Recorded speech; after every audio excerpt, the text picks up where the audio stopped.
ಅಹಮದಾಬಾದ್ ವಿಮಾನ ದುರಂತ ಪ್ರಕರಣದ ಸಂಬಂಧ ಸಿದ್ಧಗಂಗಾ ಮಠದ ಪೀಠಾಧ್ಯಕ್ಷರಾದ ಸಿದ್ಧಲಿಂಗ ಸ್ವಾಮೀಜಿ ಪ್ರತಿಕ್ರಿಯಿಸಿದ್ದಾರೆ. ತುಮಕೂರು ಜಿಲ್ಲೆಯಲ್ಲಿ ಮಾತನಾಡಿದ ಅವರು, ಅತ್ಯಂತ ಘೋರವಾದ ವಿಮಾನ ದುರಂತ ಈ ಘಟನೆ, ಅತ್ಯಂತ ಆಘಾತಕಾರಿ ದುರಂತ ಇದು ಅಂದರು. ಮಕ್ಕಳು ಸೇರಿದಂತೆ 260 ಜನ ಮೃತಪಟ್ಟಿದ್ದಾರೆ. ಮೃತರ ಕುಟುಂಬಕ್ಕೆ ದುಃಖ ಭರಿಸುವ ಶಕ್ತಿ ಕೊಡಲಿ. ಹೊರದೇಶದವರು ಕೂಡ ಇದರಲ್ಲಿದ್ದಾರೆ. ಬಹಳಷ್ಟು ಜನ ಭಾರತಕ್ಕೆ ಬಂದು ಸಂತೋಷದಿಂದ ಹೋಗಬೇಕಾದ್ರೆ ಸಂತೋಷವೇ ಸಂತಾಪ ಆಗಿದೆ. ಮಾಡಿದವರಿಗೆಲ್ಲರಿಗೂ ನಾವೆಲ್ಲ ಶ್ರದ್ಧಾಂಜಲಿಯನ್ನು ಅರ್ಪಿಸಬೇಕಾಗಿದೆ ಅಂತ ಹೇಳಿದರು. ಇತ್ತೀಚಿನ ವರ್ಷಗಳಲ್ಲಿ ನಡೆದ ಅತ್ಯಂತ ಘೋರವಾದಂತಹ ವಿಮಾನ ಅಪಘಾತಗಳಲ್ಲಿ ಮೊನ್ನೆ ನಡೆದಂತಹ ವಿಮಾನ ಅಪಘಾತ ಅತ್ಯಂತ ಆಘಾತಕಾರಿಯಾಗಿರುವಂತಹದ್ದು. ಅದರಲ್ಲಿದ್ದಂತಹ 240ಕ್ಕೂ ಹೆಚ್ಚು ಜನ, ಒಟ್ಟು ಇವತ್ತಿಗೆ ನೋಡಿದ್ರೆ 260 ಅಂತ ಹೇಳ್ತಾ ಇದ್ದಾರೆ. ಮಕ್ಕಳು ಸೇರಿ ಎಲ್ಲರೂ ಕೂಡ 260, 265, 70 ಜನ ಇವತ್ತು ದುರ್ಮರಣಕ್ಕೆ ಒಳಗಾಗಿದ್ದಾರೆ. ಈ ಸಂದರ್ಭದಲ್ಲಿ ಮಡಿದವರೆಲ್ಲರಿಗೂ ಕೂಡ ನಾವು ಆತ್ಮಕ್ಕೆ ಶಾಂತಿಯನ್ನು ಕೋರೋದು, ಅವರ ಆಶ್ರಿತರಿಗೆ ದುಃಖ ಸಹನ ಶಕ್ತಿಯನ್ನು ಕೊಡಲಿ. ಬಹಳ ಕಷ್ಟ ಇದೆ, ಅವರೆಲ್ಲರೂ ಕೂಡ ದುಃಖವನ್ನು ಸಹಿಸಿಕೊಳ್ಳುವಂಥದ್ದು ಅಷ್ಟು ಸುಲಭ ಅಲ್ಲ. ಜೊತೆಗೆ ಹೊರದೇಶಿಗರು ಇದರಲ್ಲಿ ಸೇರಿದ್ದಾರೆ. ಅವರು ಕೂಡ ಭಾಳಷ್ಟು ಸಂಖ್ಯೆಯಲ್ಲಿ ಬಂದು ಭಾರತವನ್ನು ನೋಡಿಕೊಂಡು ಬಹಳ ಕೋಲಾರ ಜಿಲ್ಲೆಯಲ್ಲಿ ಶಾಲಾ ಮಕ್ಕಳನ್ನ ಕರೆದೊಯ್ಯುವ ಆಟೋ ಮೇಲೆ ಸಂಚಾರಿ ಪೊಲೀಸರು ನಿಗಾ ಇಟ್ಟಿದ್ದಾರೆ. ಸಂಚಾರಿ ನಿಯಮ ಉಲ್ಲಂಘಿಸಿ ಮಕ್ಕಳನ್ನ ಕರೆದೊಯ್ಯುವ ಆಟೋಗಳ ಮೇಲೆ ಕ್ರಮ ಜರುಗಿಸಲಾಗಿದೆ. ಕೋಲಾರ ಪೊಲೀಸರು ಅಗತ್ಯಕ್ಕಿಂತ ಹೆಚ್ಚಿನ ಮಕ್ಕಳನ್ನ ಆಟೋಗಳಲ್ಲಿ ಕೂರಿಸಿಕೊಂಡು ಹೋಗ್ತಾ ಇದ್ದ ಆಟೋಗೆ ಎಚ್ಚರಿಕೆ ನೀಡಿದ್ದಾರೆ. ಮಕ್ಕಳ ಜೀವ ಜೊತೆ ಚೆಲ್ಲಾಟ ಆಡ್ತಾ ಇದ್ದವರಿಗೆ ಕ್ಲಾಸ್ ತಗೊಂಡಿದ್ದಾರೆ. ಟೇಕಲ್ ರಸ್ತೆ ಸೇರಿ ಹಲವು ಕಡೆ ಮಾಸ್ ಡ್ರೈವ್ ಮಾಡಿದ್ದಾರೆ.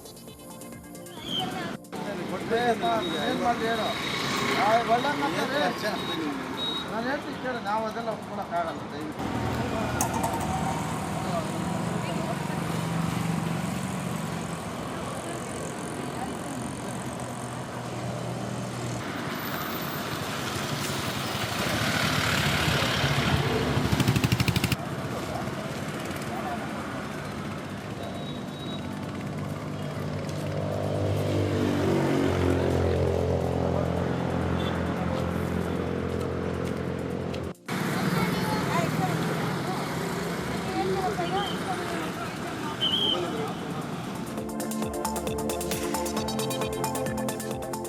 ಕೋಲಾರ ಜಿಲ್ಲೆಯಲ್ಲಿ ತಾಯಿಯೊಬ್ಬಳು ಹೆಣ್ಣು ಮಗುವಿಗೆ ಜನ್ಮ ನೀಡಿ ಪರಾರಿಯಾಗಿದ್ದಾಳೆ. ಆಗಷ್ಟೇ ಹುಟ್ಟಿದ ಮಗುವರ ಜಿಲ್ಲೆಯ ಪೇರೆಸಂದ್ರದ ಮೋನಿಕಾ ಹಾಗೂ ಶ್ರೀನಿವಾಸ್ ದಂಪತಿ ಮಗು ಎನ್ನಲಾಗಿದೆ.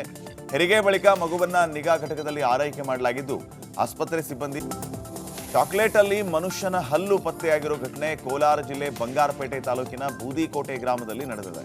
ಬೂದಿಕೋಟೆಯ ಸ್ಥಳೀಯ ಅಂಗಡಿಯೊಂದರಲ್ಲಿ ಟೂಟಿ ಫ್ರೂಟಿ ಅನ್ನುವಂಥ ಚಾಕ್ಲೇಟ್ ಅಲ್ಲಿ ಹಲ್ಲು ಪತ್ತೆಯಾಗಿದೆ. ಭಾರತಿ ಅನ್ನೋರು ಚಾಕ್ಲೇಟ್ ಖರೀದಿ ಮಾಡಿದ್ರು. ಪೇಪರ್ ಬಿಡಿಸಿ ತಿನ್ನುವಾಗ ಮನುಷ್ಯನ ಹಲ್ಲು ಕಂಡು ಆತಂಕಕ್ಕೊಳಗಾಗಿದ್ದಾರೆ.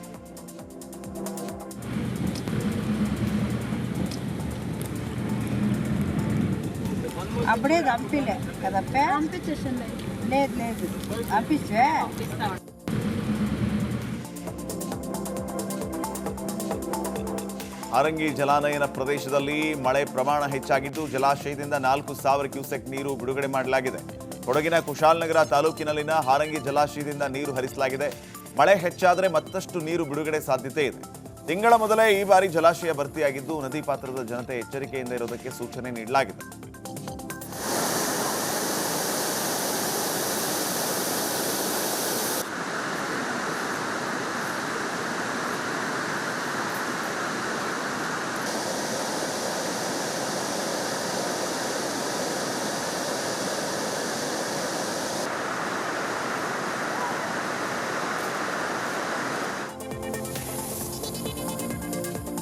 ಮಂಡ್ಯ ಜಿಲ್ಲೆಯ ಕೆಆರ್ಎಸ್ ಡ್ಯಾಂನ ಕಸ್ಟ್ಗೇಟ್ ಬಳಿ ಅಪರಿಚಿತ ಯುವಕರು ಓಡಾಡ್ತಾ ಸೆಲ್ಫಿ ವಿಡಿಯೋ ಮಾಡಿ ಹುಚ್ಚಾಟ ಮೆರೆದಿದ್ದಾರೆ. ಬಿಗಿ ಭದ್ರತೆ ಇದ್ರೂ ಇಲ್ಲಿಗೆ ಬಂದಿದ್ದೇವೆ ಅಂತ ಯುವಕ ವಿಡಿಯೋದಲ್ಲಿ ಹೇಳಿದ್ದಾನೆ.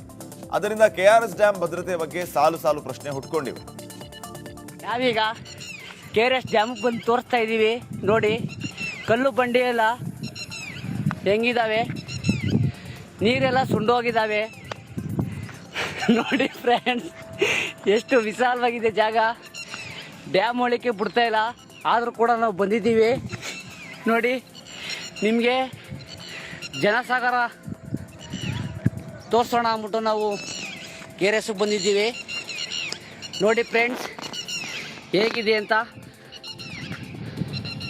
ಇಲ್ಲಿನ ವಾತಾವರಣ ನೋಡಿ ಫ್ರೆಂಡ್ಸ್, ಗುಹೆ ಥರ ಹೇಗಿದೆ, ಕಟ್ಟೆ ಕಟ್ಬಿಟ್ಟಿದ್ದಾರೆ. ಈ ಟೈಮಲ್ಲಿ ಏನಾದ್ರು ನೀರು ಬಿಟ್ರೆ ನಾವು ತೇರ್ಕೊ ಹೋಯ್ತಾ ಇರೋದು. ಈ ಪರಿಸ್ಥಿತಿ ಯಾರಿಗೂ ಬರೋದು ಬೇಡ ಅಂತಿದ್ರಲ್ಲಿ ನಾವು ಬಂದಿದ್ದೀವಿ ಫ್ರೆಂಡ್ಸ್. ನೋಡಿ ಫ್ರೆಂಡ್ಸ್, ಇವರು ಮೂರ್ತಣ್ಣ ಅಂತ ಫ್ರೆಂಡ್ಸ್. ಇವರು ನನ್ನ KRS ನೋಡ್ಬೇಕು, ಭಾಳ ದಿನ ಆಯಿತು ಬಂದು ಅಂತಂದ್ರು ಫ್ರೆಂಡ್ಸ್, ಅದಕ್ಕೆ ಕರ್ಕೊಂಡ್ಬಂದಿದ್ದೀನಿ. ನೋಡಿ ಅವ್ರ ಮುಸುಡಿ ನೋಡಿ ಫ್ರೆಂಡ್ಸ್. ಇವನು ಚಾಲೆಂಜಿಂಗ್ ಸ್ಟಾರ್, ಅಯ್ಯೋ ನನಗೆ ಮಾತೆ ಬರ್ತಾ ಇಲ್ವೇ, ಚಾಲೆಂಜಿಂಗ್ ಸ್ಟಾರ್ ದರ್ಶನ್ ಅಂತ ಅಲ್ಲಿ ಹೋಯ್ತಾರವರು. ದರ್ಶನ್ ತಮ್ಮ ಆಗಿದ್ದಾರೆ ಅವರು. ನೋಡಿ ಫ್ರೆಂಡ್ಸ್, ಗುಹೆ ಹೆಂಗಿದೆ KRS. ಇಲ್ಲೇನಾರ ಅಕಸ್ಮಾತ್ ನೀರು ಬಿಡ್ತು ಅಂದರೆ ನಾವು ಶಿವನ ಪಾದಕ್ಕೆ ಹೋಗ್ತೀವಿ. ಮಂಗಳೂರಿನಲ್ಲಿ ಜೋರಾಗಿ ಆರ್ಭಟಿಸ್ತಾ ಇರೋ ಮಳೆರಾಯನ ಹೊಡೆತಕ್ಕೆ ಸಾರ್ವಜನಿಕರು ಹೈರಾಣಾಗಿದ್ದಾರೆ. ಭಾರೀ ಮಳೆಗೆ ನೀರು ರಸ್ತೆಯಲ್ಲಿ ಹರಿತಾ ಇದ್ದು ಪ್ರಯಾಣಿಕರು ಪರದಾಡ್ತಾ ಇದ್ದಾರೆ. ಇನ್ನೊಂದು ಕಡೆ ಭಾರೀ ಮಳೆಗೆ ತಗ್ಗು ಪ್ರದೇಶಗಳಲ್ಲಿ ನೀರು ನುಗ್ಗುವ ಆತಂಕ ಹೆಚ್ಚಾಗಿದೆ.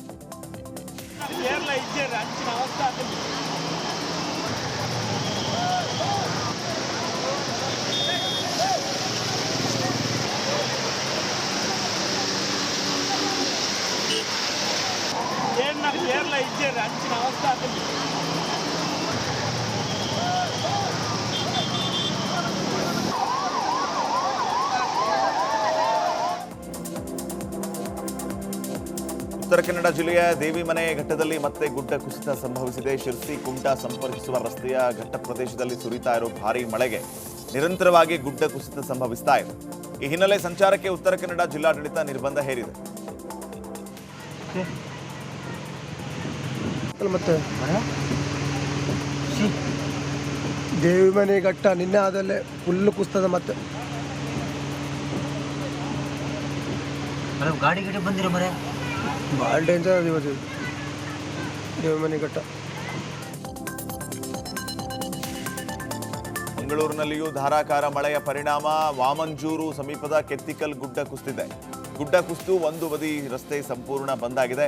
ಒಂದು ಬದಿ ರಸ್ತೆಯಲ್ಲಿಯೇ ಎರಡು ಕಡೆಗೆ ಸಂಚಾರ ನಡೆಸಲಾಗ್ತಾ ಇದೆ. ರಾಷ್ಟ್ರೀಯ ಹೆದ್ದಾರಿ 169 ಮಂಗಳೂರು ಮೂಡುಬಿದಿರೆ ಕಾರ್ಕಳ ಸಂಪರ್ಕಿಸುವ ರಸ್ತೆ ಪ್ರಯಾಣಿಕರು ಭಯದಲ್ಲಿಯೇ ಓಡಾಡುವಂತಾಗಿದೆ.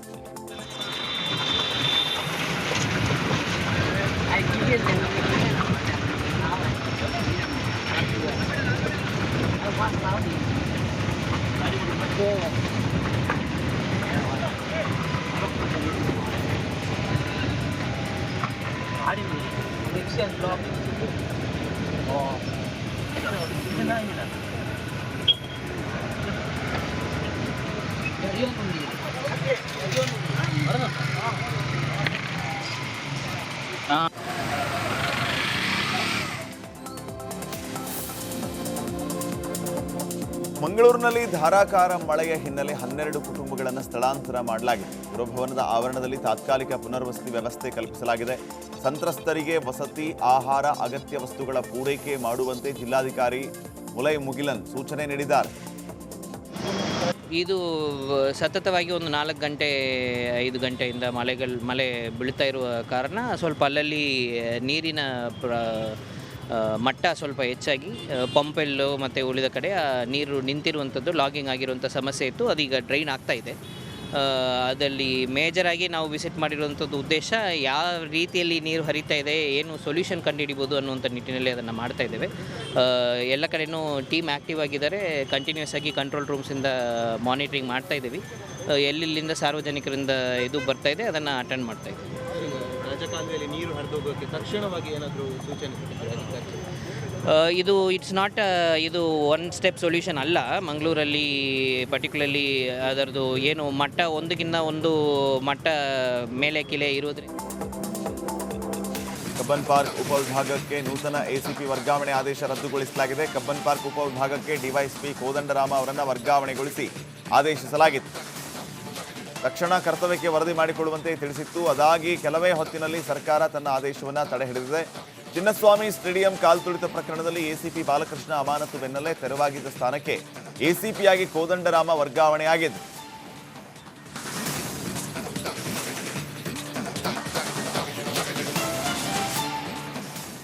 ಅಂತರ್ಜಾತಿ ವಿವಾಹಕ್ಕೆ ಪೋಷಕರ ಅಡ್ಡಿ ಆರೋಪಕ್ಕೆ ಸಂಬಂಧಪಟ್ಟಂತೆ ಗುಡಿಬಂಡೆ ಪೊಲೀಸ್ ಠಾಣೆ ಎದುರು ಭಾರೀ ಹೈಡ್ರಾಮಾ ನಡೆದಿದೆ. ಗೌರಿಬಿದನೂರು ತಾಲೂಕಿನ ಹಳೆ ಉಪ್ಪಾರಹಳ್ಳಿ ಗ್ರಾಮದ ದಿವ್ಯಶ್ರೀ, ಗುಡಿಬಂಡೆ ತಾಲೂಕಿನ ಗಂಧಾನಾಯಕನಹಳ್ಳಿ ಗ್ರಾಮದ ಆಂಜನೇಯ ಅನ್ನೋರನ್ನ ಪ್ರೀತಿಸ್ತಾ ಇದ್ರು. ದಲಿತ ಯುವಕನ ಜೊತೆ ವಿವಾಹಕ್ಕೆ ಪೋಷಕರು ಒಪ್ಪದ್ದಕ್ಕೆ ಪ್ರೇಮಿಗಳು ಪೊಲೀಸರ ಮೊರೆ ಹೋಗಿದ್ರು. ಹಲವು ದಿನಗಳ ಹಿಂದೆ ಪ್ರೀತಿಸಿ ಓಡಿ ಹೋಗಿದ್ದ ದಲಿತ ಯುವಕ ಆಂಜನೇಯ ಜೊತೆ ಸವರ್ಣೀಯ ದಿವ್ಯಶ್ರೀ ಮದುವೆ ನಡೆಯಿತು. ಯುವತಿ ಪೋಷಕರ ವಿರೋಧದ ನಡುವೆ ಪೊಲೀಸ್ ಠಾಣೆಯಲ್ಲಿ ಪ್ರೇಮಿಗಳಿಗೆ ವಿವಾಹ ಮಾಡಿಸಲಾಯಿತು. ಸರ್ ದಾರಿಯಲ್ಲೆಲ್ಲ ತೋರಿಸಿದ್ರು ನಾವು 5 ದಿವಸದಿಂದ ನಾವು ಮಗನ ಕಳ್ಕೊಂಡು ನಿಮಗೆ ಈ ಥರ ಆದರೆ ನಿಮಗೆ ಹೊಟ್ಟೆ ಹೊರೆಯೋದಿಲ್ಲ. ಮದುವೆ ಮಾಡ್ಕೊಳ್ಳಿ, ಸಂತೋಷ, ನಾನು ಬೇಡ ಅಂತ ಹೇಳಲ್ಲ. ಸಣ್ಣ ಪುಟ್ಟ ವಿಚಾರಗಳು ಜಗಳ ಮಾಡ್ಕೋಬಾರ್ದು. ಇನ್ನು ಜೀವನ ಸುಖ ಜೀವನ ಆಗಿ 3 ವರ್ಷ ಆರೋಗ್ಯ ಐಶ್ವರ್ಯ ಮತ್ತು ಇನ್ನು ಅಭಿವೃದ್ಧಿ ಮುಂದಕ್ಕೆ ಬರಬೇಕು. ಅದರಿಂದ ಸಮಾಜಕ್ಕೆ ಮುಂದಕ್ಕೆ ಬರಬೇಕಂತ ಅವಕಾಶ ಮಾಡಿಕೊಳ್ಳದ ಪೊಲೀಸ್ ಅಧಿಕಾರಿಗಳಿಗೆ ಏನು ಧಿಕ್ಕಾರ. ಅಂತರ್ಜಾತೀಯ ವಿವಾಹಕ್ಕೆ ಅಡ್ಡಿಪಡಿಸಿದ ಪೊಲೀಸ್ ಅಧಿಕಾರಿಗಳಿಗೆ ಏನು ಧಿಕ್ಕಾರ. ಅಂತರ್ಜಾತಿಯಲ್ಲಿ ಅಡ್ಡಿಪಡಿಸಿದ ಪೊಲೀಸ್ ಅಧಿಕಾರಿಗಳಿಗೆ ಏನು ಧಿಕ್ಕಾರ. ಅಂತರ್ಜಾತೀಯ ವಿವಾಹಗಳಿಗೆ ಅಡ್ಡಿಪಡಿಸಿದ ಜಾತಿ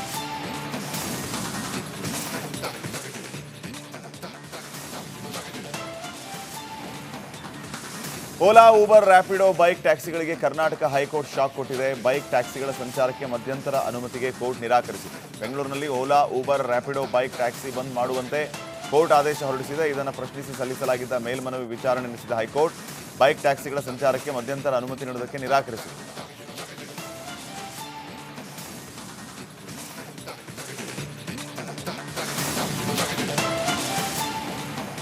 ಬೆಂಗಳೂರು ಗ್ರಾಮಾಂತರ ತೋಟಗಾರಿಕೆ ಹಾಗೂ ಕೃಷಿ ಇಲಾಖೆ ವತಿಯಿಂದ ಮಾವು ಹಲಸು ಮೇಳ ಆಯೋಜನೆ ಮಾಡಲಾಗಿತ್ತು.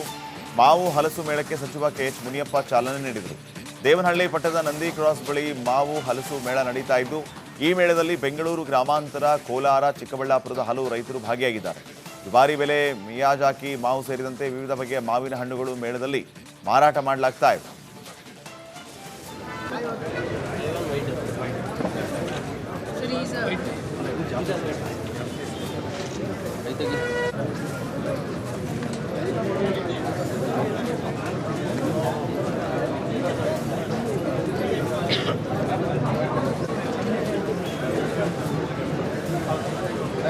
ಸ್ವಲ್ಪ ಅಧ್ಯಕ್ಷರು ಅದು ಆರ್ಗ್ಯಾನಿಕ್ ಒಂದು ಪೀಸ್ ಕೊಡ್ರಿ. ಜಾಸ್ತಿ 50%